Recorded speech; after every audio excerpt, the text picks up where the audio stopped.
I heard the wheels before I saw them, the unmistakable clatter of suitcase wheels dragging across my porch. When I opened the door, Verena stood there, 1 foot already over the threshold. She gave me that clipped smile she uses when she's already decided something. Behind her was Romero, my son, my only son. He looked sheepish for half a second, then cleared his throat and lifted a duffel bag. "Did you ask the owner for permission to enter?" I asked, voice even, not cold but not warm either. Romero chuckled. "She doesn't need permission in her own house." Verena rolled her eyes like I'd told a bad joke, then pushed past me with a breezy, "It's just temporary, Ellen. Don't be dramatic." They didn't even wait for me to move. She parked her suitcases by the stairs like she'd done it 100 times. I didn't argue. I didn't ask questions. I stepped aside. 10 minutes later, Verena was in the master bedroom, flinging open drawers like she was choosing from a hotel closet. I stood in the hallway and watched her examine the linen I'd folded yesterday. Wrinkle her nose at the wallpaper she once said looked quaint. Romero was on his phone. "We'll unpack fast," he said without looking up. "We'll take care of everything." I wanted to ask, what's everything? The mortgage I don't have? The furniture they didn't buy? But I said nothing. I walked to the sunroom, closed the glass door, and sat in my chair, the one with the worn armrest and the blanket folded just so. Outside, the light shifted through the trees, casting shadows across the floor tiles. I could still hear them upstairs, laughing, opening and closing drawers. It was still my house, but the sound of someone else's zipper dragging shut over hardwood never quite feels temporary. Not when it's followed by silence, the kind of silence that isn't peace. It's removal, a quiet I didn't ask for, a space I no longer recognize. I didn't move until I heard the front door close again, this time with my spare key turning in the lock. I opened my bedroom door to find a sticky note, pale yellow, perfectly centered at eye level. "Guest storage. Please don't move things." No signature, just neat rounded handwriting that wasn't mine. Inside, my dresser drawers had been emptied. My sweaters, folded with care last winter, were now stacked in a laundry basket by the window. My sewing box sat in the hallway, lit askew, a spool of thread rolling gently with the draft. I stood for a moment reading that note again, then peeled it off and pressed it to the palm of my hand until it lost its stick. Downstairs, Verena was painting over the kitchen wall. The warm eggshell color I had chosen 3 years ago had been replaced with something harsh, flat gray and sharp. She didn't look up when I walked in. "There's a sale on paint at the outlet," she said. "This shade is more modern."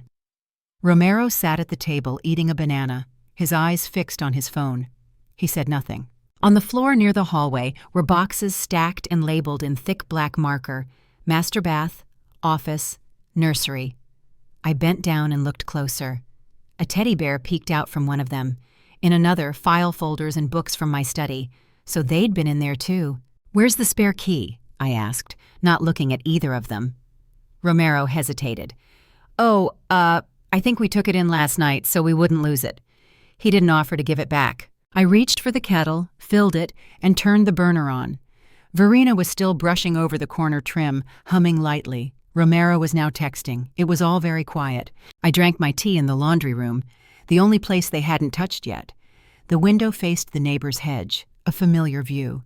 There were 3 toothbrushes in the upstairs bathroom now, and one name missing from the mailbox. Mine. Peeled clean. Only the adhesive shadow remained. I heard the laughter first. Voices I didn't recognize echoing down the stairs, footsteps moving quickly from room to room. When I turned the corner, Verena was showing 2 women around the house like it was on the market.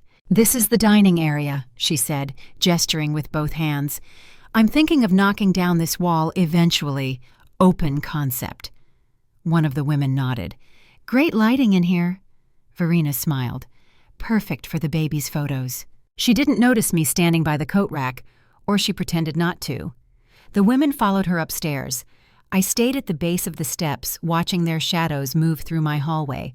I caught bits of the tour. "We'll convert this into the nursery. The guest room will be her mom's when she visits." I waited until the front door closed behind them. "Romero," I said when he finally came down from wherever he'd been hiding, "you're letting her plan renovations in my home?" He looked genuinely confused, like I'd asked about the weather. "She's just being practical," he said. "We're starting a family. You should be happy." I stared at him, the same boy I once walked to school, rain or shine. The boy who cried when he lost his backpack in 6th grade. He leaned on the banister, arms crossed.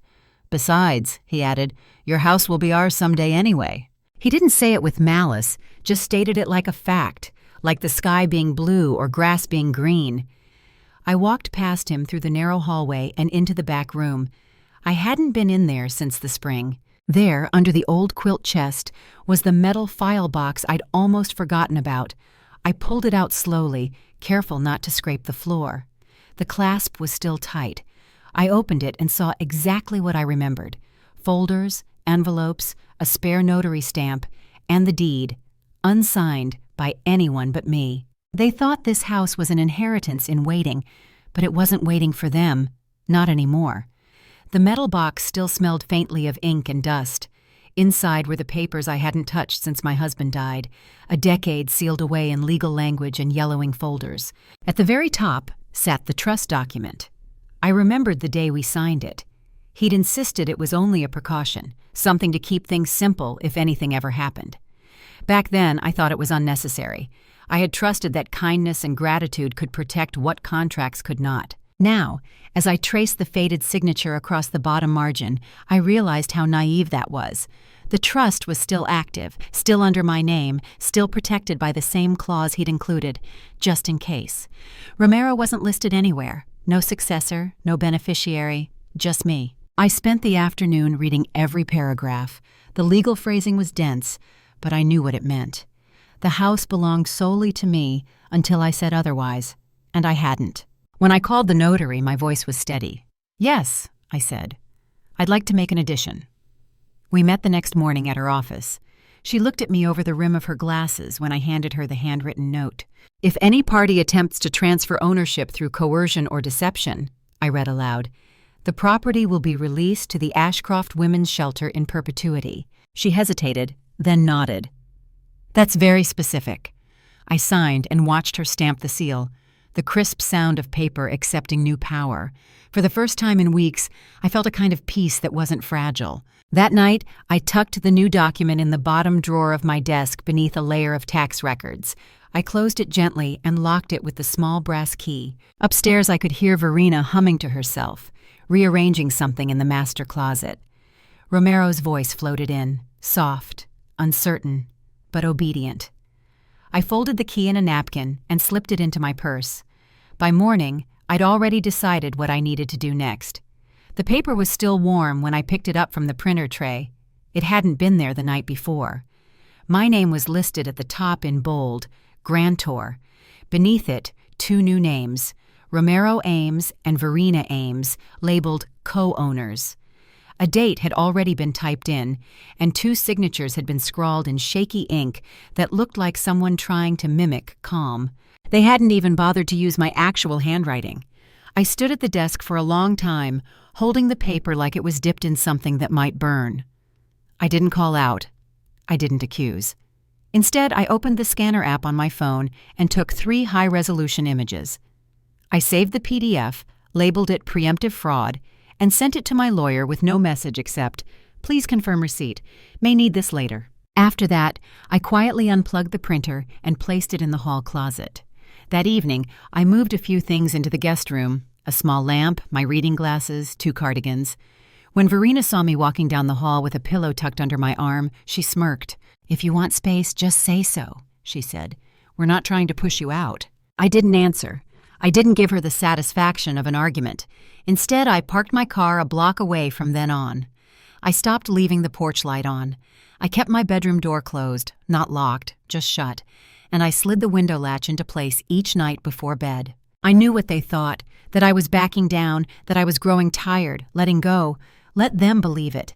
They were too busy trying to decorate their future to notice that I was already preparing mine. In the mornings, I drank my coffee by the back door where no one bothered me, where I could watch the fence line and think, and where no one noticed. I'd started counting how many boxes they were moving in versus how many they still thought they could take out. Verena was in the kitchen cataloging the pantry when I walked in, holding a slim folder. "I've put together a simple household agreement," I said. "Something for the records. With you both staying here, it's better for insurance and taxes if everything's clearly outlined." She raised an eyebrow. "Like a lease?" "More like a cohabitation form," I replied. "Just basic terms: use of space, shared utilities, acknowledgement of residence, no rent involved. Nothing binding beyond what's already happening." That part was true. It didn't say anything they hadn't already done. Verena didn't sit to read. She flipped through the first 2 pages, tapped the cover with her nail, and nodded. "If this keeps things clean on paper, sure." She signed with a swipe of pink ink. Romero signed an hour later. I left the folder on the kitchen table and returned to the laundry room. 10 minutes later, I scanned the entire packet, attached the PDF to an email, and sent it to my trust lawyer with a short line: "Executed. Clause now active. Please confirm timestamp." The clause was simple. If unauthorized parties claimed legal residence or attempted to establish rights to the property, their stay would be classified as a breach. The penalty? Immediate revocation of access to the home, with legal authority to enforce removal. It wasn't an eviction notice yet, but the path to one had been cleared. Their signatures opened the gate they never saw. That night, Verena poured herself a glass of wine and raised it toward me across the kitchen. "To new beginnings," she said. Romero smiled, his hand resting on her lower back like he'd just inherited something. I toasted with water and nodded. After dinner, I went to the guest room, took out the updated trust from the drawer, and placed the agreement on top. 2 signatures, 1 witness, no questions. The quiet that settled over the house felt different now. Not defeated, not resigned. It felt earned. I slept deeply for the first time in weeks, and in the morning, I woke to the sound of them measuring the hallway for curtains they would never hang. The frames started disappearing one by one. At first, I thought it was dusting. Then I found them stacked behind the sofa, wrapped in dish towels. Photos of my wedding, Romero's first Halloween, my parents on the porch holding mugs in the snow. When I asked, Verena said, "We're just simplifying. The walls feel cluttered." Romero added, "She's trying to make space for new memories." I didn't argue. I didn't tell them those weren't decorations. I just nodded and walked out. By the end of the week, their things had filled every visible corner.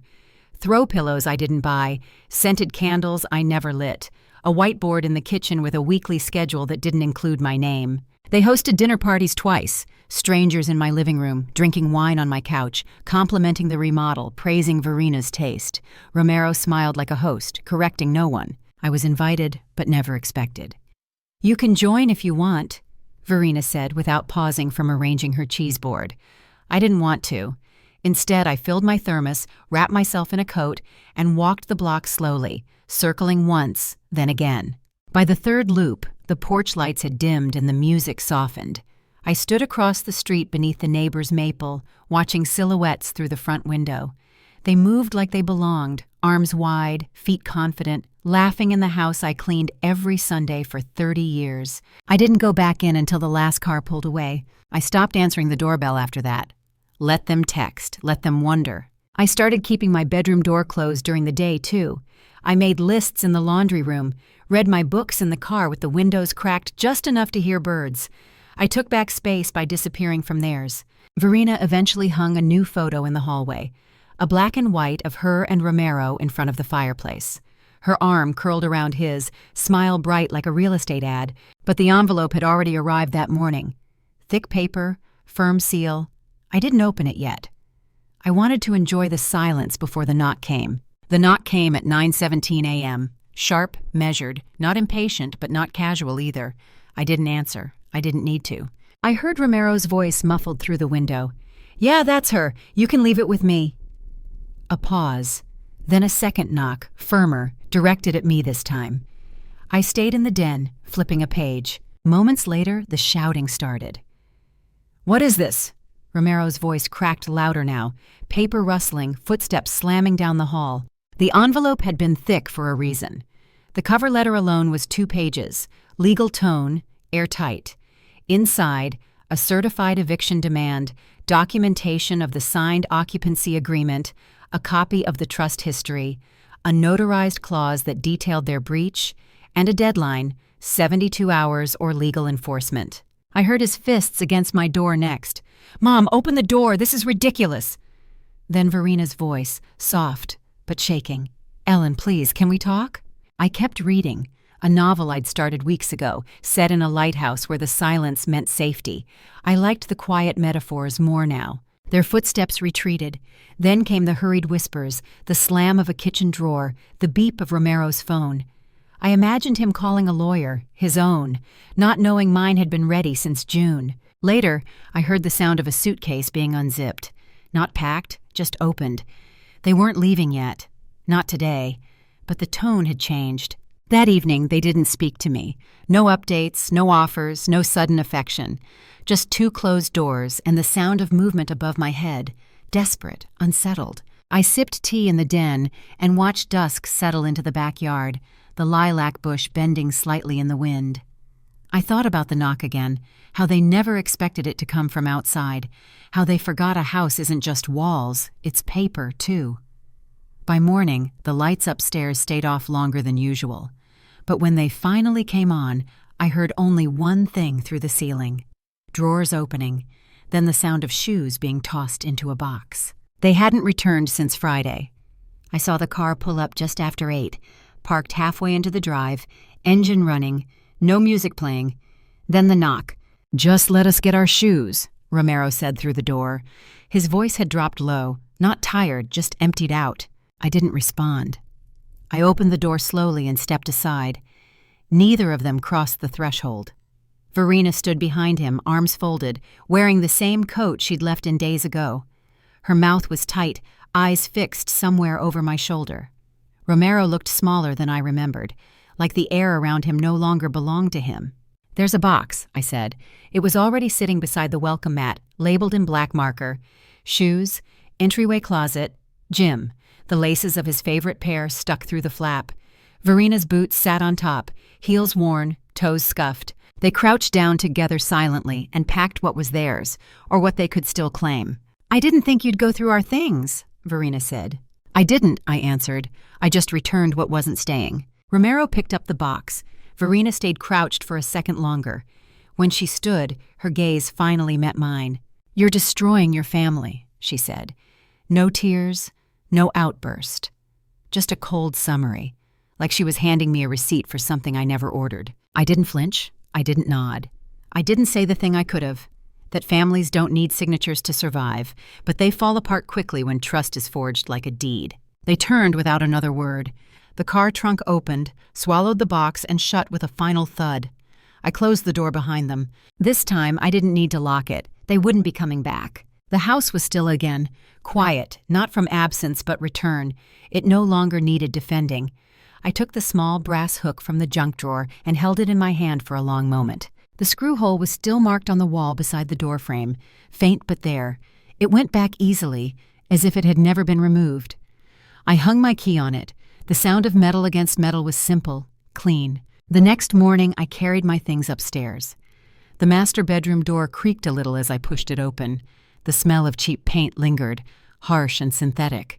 But beneath it, I could still catch the faint trace of cedar polish, the one I used for years. I opened both windows wide and let the air move through. The bedspread they'd chosen was still there, pale and impersonal. I folded it, placed it in the hall closet, and pulled out my own quilt from the cedar chest. It was softer than I remembered. That evening, I lit a single candle in the hallway. Just one. The small flame flickered against the wall, steady and unhurried. The air felt different, like the house itself had been holding its breath all this time and was finally exhaling. I sat on the edge of the bed with a cup of tea and listened to the pipes hum. The refrigerator clicked on, then off again. Familiar sounds, domestic and ordinary. I hadn't realized how much I missed them. Later that week, an envelope arrived from my lawyer. The shelter had received the updated clause. Everything was filed, notarized, and final. If anyone tried again, the house would go not to them, but to something that might actually do good. I smiled once, quietly, and slipped the letter into the drawer with the others. Then I locked it, turned off the light, and stood by the window. Outside, the street was calm. My porch light glowed for the first time in weeks. I watched it for a while, hand resting on the frame, until the warmth of the bulb reflected faintly against the glass. Steady, constant, mine.